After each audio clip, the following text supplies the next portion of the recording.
William Gargan stars as Barrie Craig, confidential investigator.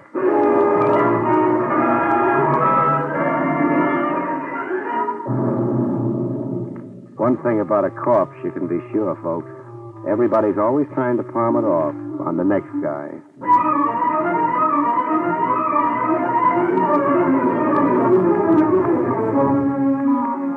The National Broadcasting Company presents William Gargan in another transcribed drama of mystery and adventure with America's #1 detective, Barrie Craig, confidential investigator.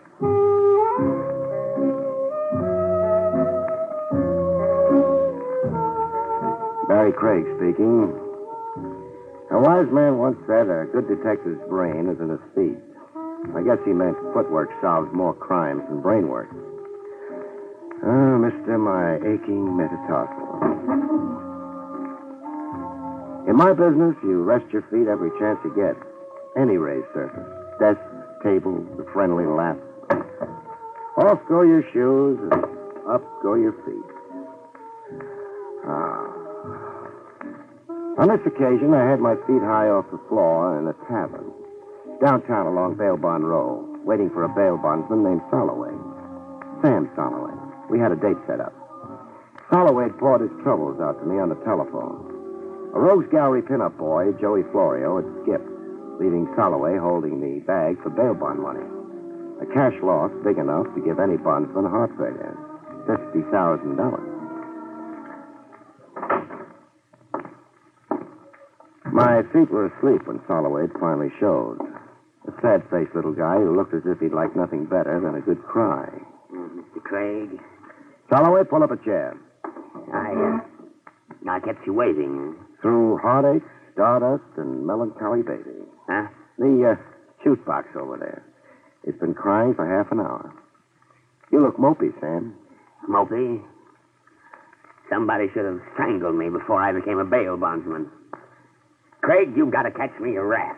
Joey Florio? Joey Florio. He jumped bail, yes, but he's still here in New York. What makes you so sure? One thing, the police have every exit covered. Also, on the grapevine, I was tipped off that Florio stuck around to wind up his business. Close his horse parlors, collects all the cash he can, like a man going away for a long time. Going where? Europe, somewhere.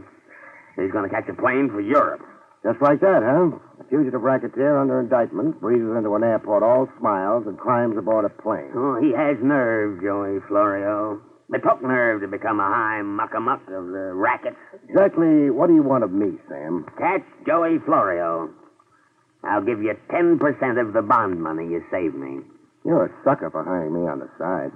You've got the whole police department working for you, for free, gratis. I feel safer with one man working for $5,000. Just how do you expect me to cover the airports? I've only got 2 arms and legs. Oh, hire people. Just show me an expense account. Cover the airports and then cover my funeral. Because if I lose $50,000 on account of a rat like Florio, I'm positively going to shoot myself through the head. Hear that song, Sam? Sad, huh? So what? It's my nickel. The song takes me back, Sam, way back. My first long pants, and a girl named Glory. Fine time for reminiscences. Blonde curls down to her shoulders. We had a portable Victrola going in a rowboat on Prospect Park Lake. Moon Dust. The record we were playing was Moon Dust. Craig, please, you've got a job to do. Oh, maybe I should have married her, Sam. Better you remained a bachelor. A shamus in a world of hoodlums. How long can you live? Why take a nice girl and make a widow? Oh, Sam, come off it. You sure loused up a memory for me.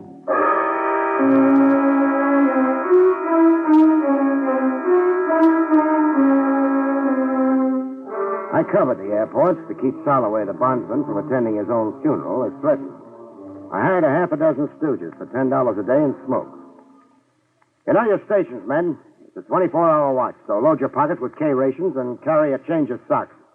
The guy who comes up with Florio gets a $200 bonus and my love.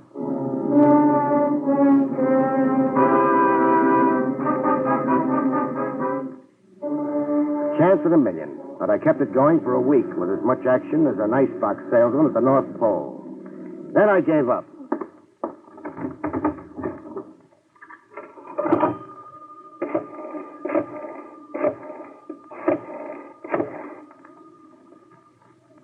Holloway, this is Barrie Craig. That tip you got on Florio was a dud. I'm canceling out as of now. I'll send you bills. Coaxing's no good. Neither is throwing hysterics. Keep my men squatting in the airport any longer, and they'll start charging us rent. Goodbye now. I was through with Joey Florio's disappearance. That is, I thought I was through with it. I found out different exactly 2 hours after I'd crossed Holloway off my list of clients. The discovery began with me dragging up the ramshackle staircase in the Midtown fire trap I had an office in. I'd about negotiated the walk-up when a scream stopped me dead in my tracks. At the top of the landing, I got a look at the screamer. It was Polly, the old Polish cleaning lady, complete with mop and bucket, staring banjo-eyed at a corpse curled up at her feet. A corpse in a merchant marine getup. It took long minutes for Polly to find her voice. This man... This corpse. He come upstairs and knock at your door, Miss Craig. He knock once, twice. Then the other man... The killer.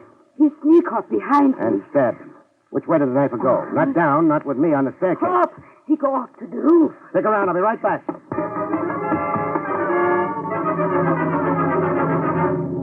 I was right back, empty-handed. The roof led to 88 exits in a 4-block square. A perfect setup for a killer making his escape. I dragged the stiff into my office and then talked to Polly some more, getting nowhere. Now tell me, the knifer, what did he look like? Bad. A bad face. I see that face and I know that man no good. Sure. There were character bumps on his face and you read them. But draw me a picture, huh? Height, build, how he was dressed, some identifying marks maybe. Oh, he's short, man. Yeah? And his hat pulled down over his face. I never forget. He stabbed the sailor, then he stabbed him again. And again, and then again, yeah. 4 separate wounds. I've counted them, but give me more description. He's short, man, and his hat over his eyes. I never forget. A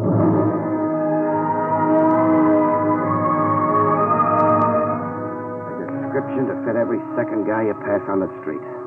I shooed Polly, and before calling the police department and making a clam bake out of it, I checked the dead man's pockets. There was nothing in them. Nothing to identify him. Just 3 crumpled dollar bills, some silver, pocket knife, chewing tobacco, a key ring, and a clipping from a newspaper gossip column. Clipping about me. Confidential investigator Barrie Craig, latest recruit in citywide search for Joey Florio. It is rumored that the missing mobster is worth $5,000 to Craig, if he catches him. I was picking my brains over why an unidentified merchant seaman would come see me and get murdered doing it when the phone rang. Craig speaking. I got information for you about Joey Florio. That is, if you're interested. Who am I talking to?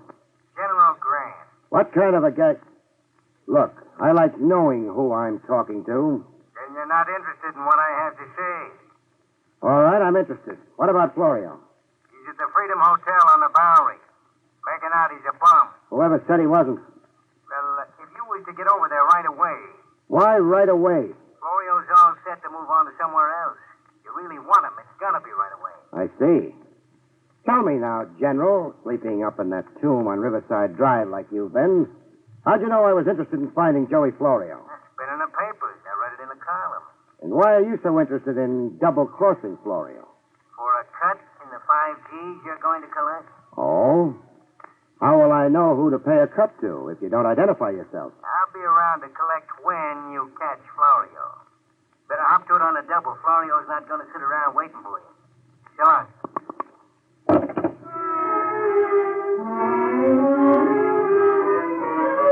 I didn't go for the phony tip on where to find Joey Florio right away yet. 10 years as a confidential operative, and you don't jump at bait like a seal in Central Park. You don't swallow everything an anonymous jerk disguising his voice on the telephone tells you. It figured. Somebody wanted me out of my office, and right away. I stuck around to find out why, in a clothes closet with my office lights out. I kept the closet door ajar just enough and waited for development. I didn't have to wait too long. There was a knock on my door. Somebody was satisfying himself that I was really out. I watched the door open and close, and the flashlight play slowly around the room. A lady caller it was. Blonde heartthrob in ballerina slippers and a page boy bob. I watched her bend over the corpse, open his shirt, reach in and unbutton a pouch he wore around his middle, something I'd never thought to look for. I had the pouch out of her hand in one grab. I'll take it, sister. No. You went right to it, huh? Like you knew exactly where he kept it. Give it back. The way you frisked that corpse. No nerves, no squeamishness. You could hire out to an embalmer. Give me the pouch. Suppose we see what's in it together, beautiful. Real chummy like. Oh. Well, ship's papers, huh? Stacy Crocker, assigned to the Star of Sharon. Dates freshly stamped like... Uh-oh. Pardon me for taking my eyes off you. Now, hand those papers back at once or I'll shoot. Oh, don't, please. I'm fond of this suit. Your papers? Here. They're all yours. I ought to kill you. For identifying the stiff before you could get at your gun? Who killed him? I don't know. Now try for $4. Who was your stooge on the telephone with me a half hour ago? I don't know what you're talking about. For $8 now. Really concentrate on this one. Where's Joey Florio? I never heard of Joey Florio. Baby, let's not kid. But I'm not... Who is Joey Florio? And why should I know anything about him? Skip it. You going to shoot me before you leave? If you try to stop me. Oh, I won't. Honor bright. I'll pick you up some other time when your gun isn't showing. You'll know who I am and just where to find me. Yeah, I'll know who you are by your picture. My picture? What picture? Joke. I'm only kidding. Goodbye now, beautiful. If you're going. But I wasn't kidding. Blondie'd had her picture taken the minute she'd come waltzing in the door. An electric eye camera tooled into the far wall and trained on the door. Open my door and get photographed. I'd be looking her up, but later. First, I wanted the corpse removed from my premises. A gift from me to the good police lieutenant, Trav Rogers. After that, I wanted to know more about Stacy Crocker and the Star of Sharon. Police headquarters. Lieutenant Trav Rogers, please. Tell him it's his mortician friend calling, Barrie Craig.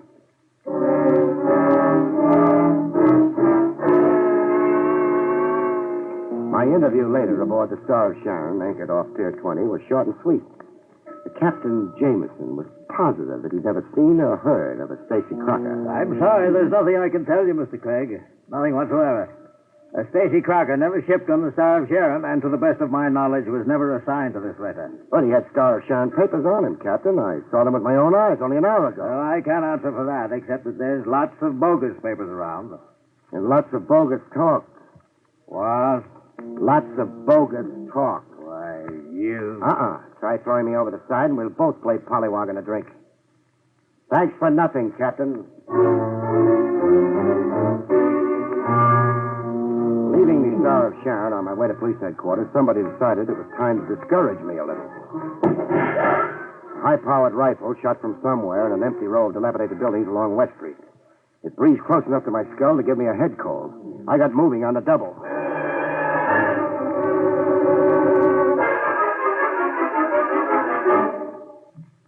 I had better look at police headquarters. Trav Rogers had wormed into the case as snug as he could get. About that corpse, Craig. Oh, the corpse that Ivy gave? The next time you send a man, make it a box of candy. You were saying? Stacy Crocker was a professional informer. He'd come through with vital information for a fee. Then Crocker came to me with information to sell. I'd say so. Got any idea who murdered him? No, not yet. You mean you're not telling? I mean, I don't know. What about the girl, Trav? Does her picture match anything in police files? I suppose I'm a fool to tell you.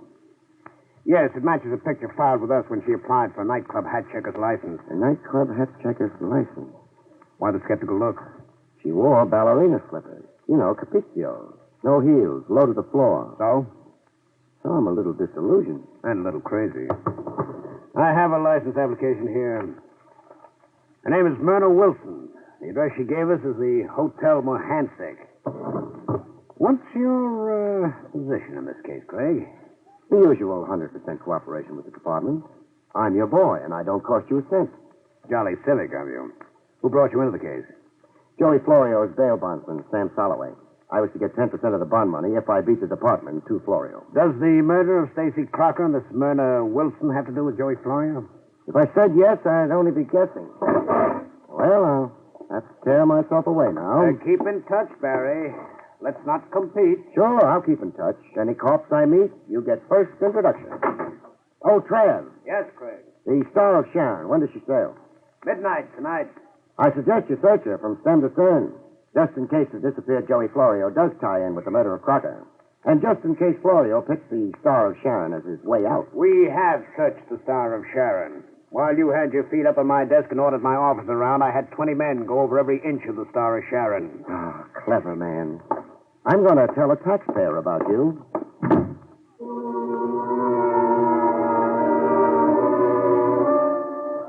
Blondie was next on the agenda. A residential dump, the Hotel Mohansick. A lobby full of nice old ladies cracking their dentures. A sedate room clerk tending strictly to business. The business of taking numbers bets. This dump reeked with refinement. If Blondie was surprised to see me, she didn't show it. As a matter of fact, it looked like she'd expected me and prepared for it. Soft lights and sweet music. There were hors d'oeuvres on a tray. Cordial glasses set around a colored decanter. And the smell of incense everywhere in the room. Is the party for me? If you want it to be, Barrie Craig. You're not surprised I came right to you? No. I knew you would somehow, sooner or later. You see, I made inquiries about you. Your reputation. What did my boosters say? That you're a bloodhound on the scent, that you get things done. My ears are blushing pink. What are you softening me up for? I need a friend. A boyfriend? A champion. How about a patsy? No, I wouldn't be fool enough to underestimate you like that. I'm in desperate trouble. You're not kidding. Let's get rid of the musical background, huh? That merchant seaman was very, very dead. I had nothing to do with his murder, I swear. You tried to prevent my identifying him. Yes, but only that. Why only that? Stacy Crocker was an informer. He'd gone to your office to disclose certain confidential information. I already know that. Confidential information involving me. Involving you in what? Robbery. I used my job as hat-check girl to play lookout for jewels worn by wealthy patrons. Here, I'll show you. Where? Are they real? Very real. Rings, brooches, tiaras, loot. How did you manage to steal them after scouting them? You don't look like a society raffle to me. I had a partner. And the lucky sidekick? Tex Kirby. I'm telling you the truth, Mr. Craig. Barry. Barry, huh? We're really getting cozy now. But let's hear Kirby's version of it. Here's Kirby's version, but how... But where is Kirby? Watch how I materialize people, beautiful. Okay, Kirby, you can come out of the kitchen now and join the party. You're smart, Craig. I learned to add 2 and 2 a long time ago in night school. I figured Blondie would have a chaperone hidden somewhere in the woodwork when a great lover boy like me came calling. I asked Kirby to be here in case you insisted on questioning him. Sure. Okay, I'm insisting. What about these jewels, Kirby? Well, like Myrna told you, me and her was working in together, stealing them. And you didn't kill Stacy Crocker? No. I only knew he was on his way to tip you off to our racket, so he could cut in on the insurance reward you'd collect. Well, so much for that. Now tell me about Joey Florio. I never met the guy. But you telephoned me Florio was at the Freedom Hotel on the Bowery. I telephoned you? Let's not get cute now, Kirby. Okay, it was me. I wanted to get you out of the way so Myrna here could frisk Crocker. How'd you know Crocker was in my office at all? And in the defunct state he was in? I tailed him to your place. I was downstairs waiting when a cleaning lady came running out into the street to tell the whole neighborhood that somebody'd shoved a knife in a merchant sailor upstairs. Smart boy, Kirby. You got all your answers worked out. Well, it's the truth. You cooked up a cute story, you two, but it's as phony as Blondie's eyelashes. Are you always so cynical, Mr. Craig? No, I believe everything I hear. but only on the 8th day of the week. Nice try, kids. I hope Joey Florio appreciates what you both tried to do for him. Florio, but we've told you repeatedly... Marna. I told you there was no use coming clean with Craig. Clean as last winter's unwashed socks. Do I walk out of here standing up, or do you two connivers have other plans for me? Maybe I have got other plans. Then for safety's sake, maybe I'd better take certain precautions. Bring him to, beautiful. Murder in Kirby's big try and big lie on behalf of Joey Florio was as easy to read as the ABC on a kindergarten blackboard. They'd outsmarted themselves the way phonies always do. I'd been fed a melancholy lie in a room lousy with monograms. Monograms on the sofa pillow, on the tablecloth, even on the silk lounging pajamas Blondie's been wearing. The monogram? JF. JF for Joey Florio. It all boiled down to one simple truth. I didn't have to be the seventh son of a gypsy to figure it out. Florio planned to leave justice, Soloway the bondsman, and the USA behind him. Not by plane, but on the Star of Sharon. Stacy Crockett come to sell me that when somebody stopped him. Then Kirby and Blondie did what they could to stop me from identifying Crocker. From tying Crocker in with the Star of Sharon. I was in a doorway along the waterfront at 1:45, 15 minutes before sailing time. There was a cop assigned by Trav Rogers on fixed post, watching the Star of Sharon until it sailed. Everything was as quiet as a graveyard for a while. Then the fireworks began with a rush. First came a scream. A woman screaming her head off around some dark corner. The cop on detail went running toward the screen, waving his service gun. I stood pat in the doorway. It was a decoy trick. It had whiskers on it. If it wasn't, even a woman getting herself murdered somewhere couldn't get me away from the Star of Sharon. I played it right. With the cop diverted, a car rolled up to a fast stop right in front of the pier. I watched the guy jump out and the car shoot away. I didn't have to guess who. Bail jumper Joey Florio, catching a freighter at the last minute. He was running for the gangplank when I fired a warning shot. Florio, stop where you are! Florio stopped cold and I went across to get him. Somebody had other plans for Florio. Somebody with a stuttering typewriter.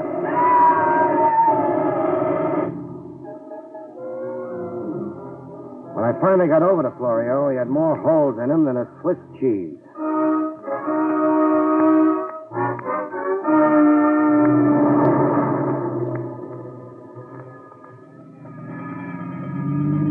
The police took over. The last I saw of Lieutenant Rogers, he was hitching a ride on the morgue wagon. I caught a cab to the home of Sam Soloway, bail bondsman. I had enough for a cruise around the moon and back coming to me, if I could sell a corpse to Sam. Hello, Sam. Craig? This time of night? I never sleep. Too many guns going off. Still want Joey Florio? I still want my $50,000. Is it still 10% for me? Bargain's a bargain. In cash, right away. Right away? Well, Craig, it's after midnight. I know you keep that much cash on you. Guys get themselves in trouble with the law at all hours. I've seen you come running to post cash bond in the middle of the night. Craig, you're a regular fox. All right, cash. Here. $100 bills. Now, where have you got Joey Florio? I turned him over to the morgue wagon. The morgue wagon? Florio was machine gunned to death less than an hour ago. Florio was murdered? Yeah. But he isn't worth crying over, Sam, so dry your tears. But she's worth crying over, Sam. She? That girl in the picture on your desk. Who is she? My daughter, Hannah. Hannah? I know her as a hat-check girl calling herself Myrna Wilson. You didn't really expect to get away with it, did you, Sam? No, I guess not. All I wanted to do was see Joey Florio dead. And you sure did that. I didn't have to be too bright to know that you had some hidden motive in bailing out a bad risk like Joey Florio. I wanted him out of jail, in the open, where I could kill him. So you hired me to lead you to him, before he either got away or the police sealed him off from your vengeance. Then you followed me around while I looked for Florio. Yes. He turned my daughter's head, He dishonored me. I wanted to kill him myself. I'm sorry, Sam. Sorry you were fool enough to take the law in your own hands. You want your $5,000 back? Keep it, Craig. You earned it. You're a good investigator. The trouble you're in, you'll need it, Sam. So I'm giving it back. That much money, I get fat and lazy. Besides, I didn't really earn it. As it turned out, I didn't catch up with Florio. Get your hat, Sam. On our way to police headquarters, we'll hire you a good lawyer. Maybe it won't go too hard on you for exterminating a rat.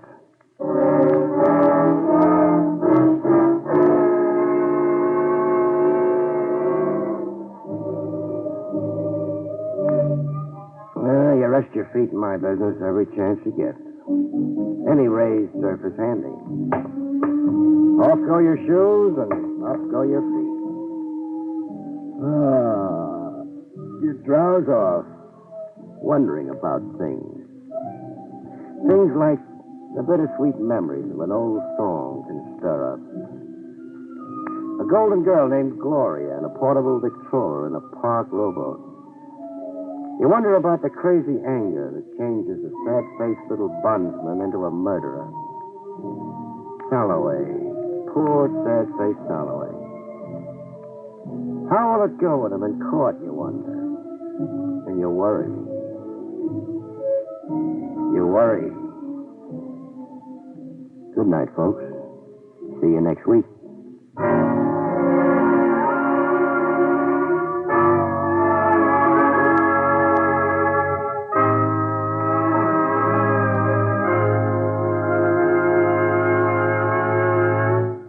You have been listening to William Gargan in another exciting transcribed mystery drama from the adventures of Barrie Craig, confidential investigator.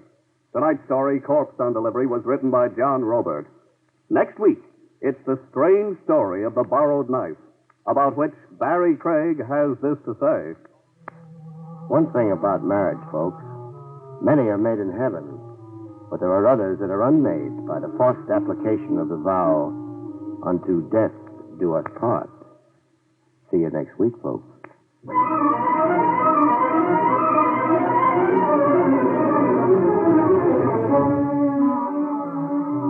Featured in the role of Myrna was Ansie Strickland. Barrie Craig, starring William Gargan, was under the direction of Hyman Brown. Don Pardo speaking. Now it's Meredith Wilson's Music Room on NBC.